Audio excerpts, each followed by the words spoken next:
If you remember one of our earlier videos, you probably remember that we used to use a rain barrel gravity-fed solution to to provide water to our chickens.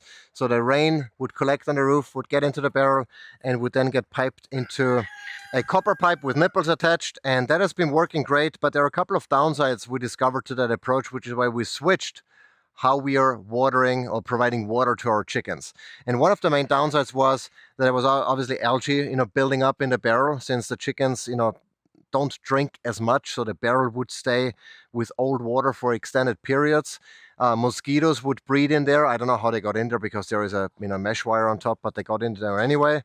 And then obviously, in winter we needed a bucket heater to keep the water from freezing, and then the pipes would freeze. So we used heating wire. We tried different things, but ultimately it was working, but it wasn't super ideal. And in particular, the water filter we had attached, because this is plastic, we didn't want to, stagnant water from a plastic barrel to get into our, to be ingested by our chickens. And so we had a carbon filter attached to it, but in winter that would burst because of the ice. It would get clogged up. It had to be replaced a lot. And so we decided to do something different. And what we did was, we're basically running now down a non-toxic water hose. So we started purchasing water hoses from Right is the company. And this is unlike a regular garden hose, which has lead and all kinds of chemicals in there that you don't want. So we are now getting our water directly from our house, which is equipped with a whole house water filtration system. You can check out the video on that on the blog channel. We're gonna link it down below.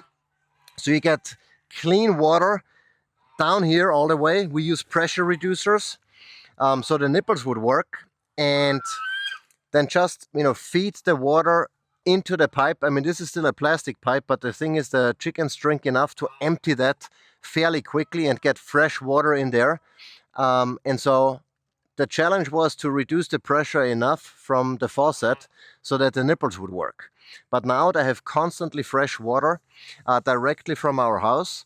And in winter, if you might wonder, okay, what are you going to do in winter to prevent that whole thing from freezing? Well, if you remember that freeze miser video, we're going to link it down below. We can actually, in winter, just attach the freeze miser on this end so it keeps dripping, meaning that water keeps flowing, preventing it from freezing.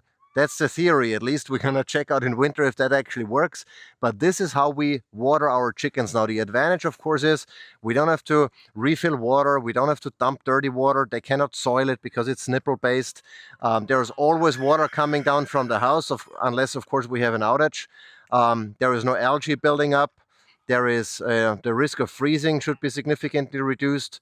And all the chickens know how to drink from nipples. And so that's what we're doing now, and that's been working great so far, and we'll keep doing that, and we'll see then hopefully in a couple of months if there is anything we need to improve.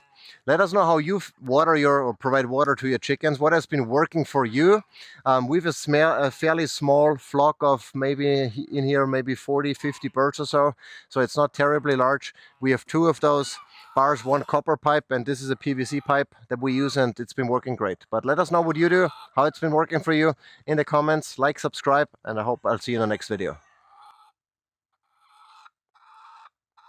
Oh, you've bumperfoot, mommy.